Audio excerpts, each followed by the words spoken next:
Hey guys, welcome back to another wacky, zany video. Of course, it's me, your host Mario, and I don't know why I just said that. That was stupid. A few years ago, back when I was in high school, there was no higher honor, and I mean nothing. You could have a Nobel Peace Prize, and it would not compare to the title of being a 90s kid. Whatever the hell that meant, right? I can say with fair certainty that I don't think anybody I went to high school with probably qualified, except maybe the seniors when I was a freshman that would have been born in like 95, 96. But I'd rather not give them the satisfaction of validating their superiority complex. That's right, mid-90s babies. I'm coming for your throats. The general consensus on who qualified for this position changed a lot on who you asked. For example, if you ask somebody born in like 1995 or 1996, they'd probably tell you that nobody born after the mid to early 90s counts because all you would remember is eating crayons and crying. Well, joke's on you, I still do that today. On the other hand, if you ask somebody like me that was born in like 1998 or 1999, we would probably tell you that anybody born in the 90s, even if you were born in like December 31st, 1999, you count. You're in the 90s club. Congrats. Can't imagine what ulterior motives we would have had for taking such a stance. Now, as somebody that was actually born in the late 90s, 1999, you know me, I'm just gonna come out and say it. We don't count, okay? It's time to move on. The crash wasn't our fault. And by that, I mean the economy crash. That was pretty sad. The way that I see it, whatever decade you spent the first decade of your life in is the decades kid you are. So the cutoff point for being a 90s kid would be sometime in like mid-1995. Now, if you're wondering why I'm bringing all of this up in a video about the 2000s, allow me to explain. For years, my people have tried so hard to fit in with the older 90s crowd, to seem cool and accepted. We watched Hey Arnold. We studied the political undertones of the Rugrats movie. We even attempted to murder our wives just to see if we could get away with it too. Times have changed though. In a world where 90s kids are now washed up hags who should definitely stop putting off that colonoscopy appointment. Guys, seriously, check your prostate out, okay? Get that checked out. The 2000s have become nostalgic, retro, perhaps even in style. And I think it's high time that this decade gets all of the glory that it deserves. So 2000s kids, gather around, forming our army, and we're taking this back. Let's roll. So the 2000s as a decade really had no structure whatsoever. And as a result, I don't think this video is going to have any structure either. I'm just going to kind of jump around and talk about the decade of my childhood and just explain why it makes no sense whatsoever. Now, unlike decades before and since, not that there's been that many decades since, but the 2000s lacks any sort of cultural identity. What even identifies us, right? Zoo pals? Pillow pets, the iDog? Yes, and it's a damn time that we just stop being ashamed of it and own it. We need to take pride in our animal robot, animal pillow, and animal plate based heritage. I guess we just really had a thing with animals that decade. I don't know. The thing about the 2000s is that it feels like every 2 to 3 years was just an entirely different decade, and none of them existed in a society that made any sense whatsoever. Look at this montage of things that were popular in 2004. Got it? Now look at 2008. These are not the same decades. The government has been lying to you. It was truly like this lawless decade where nothing made sense. Ashley Tisdale was showing up to awards looking like this for some reason. We had the Black Eyed Peas telling us we were 2000 and late, and I still don't know what that means. If anyone could clue me in, please do. I don't even need to bring up the green Shrek ketchup because that was a thing for some reason. I don't know how we didn't lose like a quarter of the population from that. I feel my stomach just like acidifying looking at it. Anyways, green ketchup aside, let's take a deeper look at the middle child decade between the 90s and the 2010s that just made no sense and left us with economic dysfunction. Growing up in the late 2000s, there was really no shortage of TV shows to watch. No, I'm just kidding. There was like nothing. Speaking from the perspective of like my childhood, it really felt like there was like nothing on TV 90% of the time that was worth watching, at least in like the late 2000s. Like the early 2000s had some banging shows, I won't deny that. Courage the Cowardly Dog, Sweet Life of Zack and Cody, Drake and Josh, Danny Phantom, SpongeBob, when it was still good. Around the time that I started heading into like the upper echelons of middle school though, it really just felt like TV networks just sort of gave up for some reason. Like, what the hell was with that live action Cartoon Network block, right? I know it's a dead horse, okay? I know I'm beating a dead horse, but damn it, do you know how much it sucked coming home from school, turning on Cartoon Network, expecting a good show, and you're just greeted with this bullshit?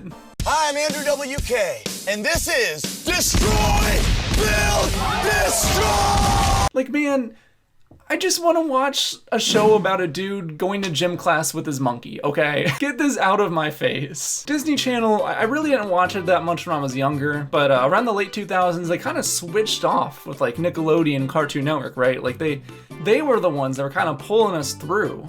They were guiding us. Wizards of Waverly Place, Phineas and Ferb, Good Luck Charlie, these were banging. These were good shows. Sweet Life on Deck, I could go on. No, actually, no, I couldn't. That about sums up all of them. Still, compared to... I would take anything. Anything. Malcolm in the Middle, aka the prequel to Breaking Bad. What a classic. What a just classic show. Probably like one of the best of the whole decade, but to counteract that, they also put out garbage like The Big Bang Theory, so... you gotta take the good with the bad. The 2000s also started the whole trend of reality TV shows after the whole, Writers Guild of America strike. That was pretty wacky and zany when that happened, right? Still makes me laugh that instead of just paying writers more, we decided to just get rid of them and make the worst shows we could possibly imagine. And by laugh, of course, I mean...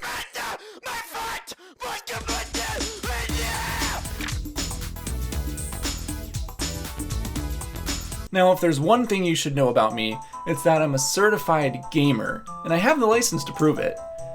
It's just in my other wallet. Now, if you thought that the 2000s didn't have games, think again. Because we did. Mario Kart Wii. Do I even need to speak on this masterclass of a game? Do you know how many childhood friendships were ruined on Coconut Mall alone? Easily the best Mario Kart game to ever come out, if only for the inclusion of the GOAT, my boy Funky Kong. I miss you, you bloody legend. I don't know why I just went British there for a second. Let's be real, the Wii was a banging system just overall. The amount of hours wasted in my childhood aiming for that perfect bowling game in Wii Sports or just blowing up tanks in Wii Play is insane. And no, I never got to level 20 in tanks to this day. Don't come for my throat, gamers. I have the license. It's just not on me, okay? That's not even mentioning all of the big juggernauts. Mario Galaxy, Twilight Princess, Smash Bros. Brawl, Animal Crossing, and of course, the hit classic, Hannah Montana Spotlight World Tour. And what better system to support the Wii than the Nintendo DSi? Holy macaroni, were they on another level. The only games I ever really played on this was New Super Mario Bros. And Scribblenauts. But it was the things in the system that kept me coming back for more, and I think you all know where I'm going with this. 2008's Flipnote Studio is the original YouTube. Changed my mind. Okay, yes, I know it's like 3 years later, but just bear with me. I would come back after school, sit down, watch Flipnote animations of Peter Griffin dancing with a talking banana to the peanut butter and jelly song. It was like a whole vibe. Literally nothing on this application aged well, and it probably set us back culturally 10 to 15 years at least. But damn it, if I wasn't just like vibing to like these little Flipnote animations while the entire economy just crashed around me, it was a time to be alive. Obviously, there's a lot more consoles than just these two, but I was a Nintendo kid and adult, so that's all the experience that I really have to go off of. Of course, there was the GameCube and the Game Boy Advanced as well, which actually were like my first two real consoles that I got way back in like 2003 and 2004 respectively, I believe. But considering the Wii can play the entire GameCube library and the DSi, well, well, let's just pretend it can still play Game Boy games. I'd say that those two are like the superior systems. Those are like the apex of Nintendo in the 2000s.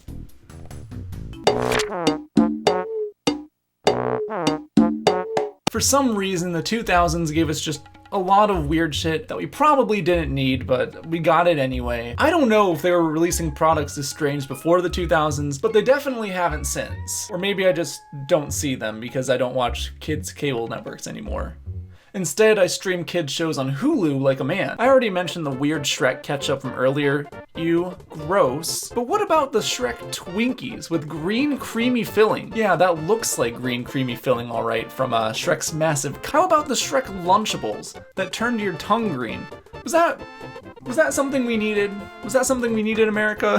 How many kids died from that? I'm genuinely curious. This tubed peanut butter meant for sucking it was just strange, okay? It was weird as hell. I don't know why they made it. Kids who brought these to school definitely got bullied, which is probably why they just don't make it anymore. That is just really unsanitary, which I can say for a lot of these things I'm about to talk about. I think the US just had like an obsession with weird suckable things, because these Go-Gurt packets always just grossed me out too. Something about sucking dairy products out of this like non-transparent, sketchy plastic tube. You don't know how old it is, you don't know if it's expired. Get it away from me. Oh. How are you all living with yourselves, Go-Gurt fans? Where are you today? I hope you're doing well, but I wouldn't be surprised if you passed away like 5 years ago. Remember when Pringles just had like corny jokes written on them for some reason? Yet another victim of cancel culture, you know, comedy really is dead. So they say. Outside of weird food abominations, there was just so many weird products to fill up the rest of our non-eating time. Pillow pets, right? They're pillows and they're pets. Every kid's dream. You take these pillows and you just fold them and strap them with like this built-in strap and they turn into like a pet somehow. I had one of these, I had a couple of them I think, and I'm surprised that my brain didn't like rot out from like bacteria. Like these things were hella insanitary. Unsanitary? Like 90% of my class in like 2nd, 3rd grade, we'd bring these to school and we would just leave them like on the ground by our desk in like our dusty cubbies. And then we would just sleep on them at night. What were we thinking?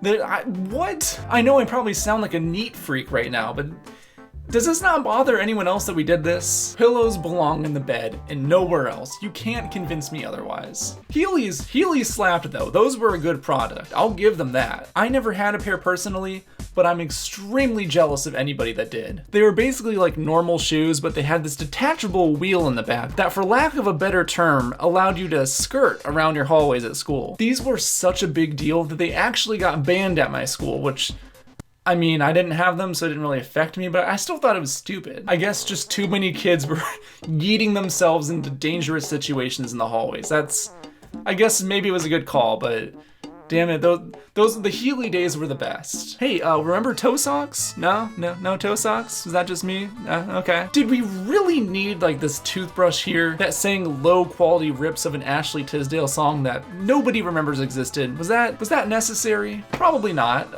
Like what did that contribute to society? Nothing. I could keep going. No, I really couldn't actually. I'm at my limit. I would suggest you start looking into some of these yourself, because there's just a bottomless ocean of like the weirdest things you could possibly imagine. Imagine the ugliest, weirdest looking product you could. It only existed in the 2000s. Straight up. And I don't know why, but that's my generation. In conclusion, yeah, this decade was kind of whack. I don't think anybody can really deny that. I know every decade has its quirks, but damn it, this was the weirdest one. What were we thinking? It was a decade with like 1 foot in and 1 foot out the door, right? It was like the first decade where we really started to like embrace the internet and internet culture, but it's also like the last decade to sort of like hang on to like the 20th century in a way. As a result, we went from like 90s culture still being like really prevalent in like the early part of the decade, and then just all hell broke loose and we just went into like a chasm of experimental weirdness for like 5 years until we finally settled on like modern society like around 2009, right? That was when like the iPod Touch was coming out, the iPhones, everything was kind of like shaping up to where it is now. Let me know what you guys think in the comments down below. Do you agree? Do you disagree? And don't forget to smash that like. Hey, whoa, take it easy, man. We can work this out, right? Ah!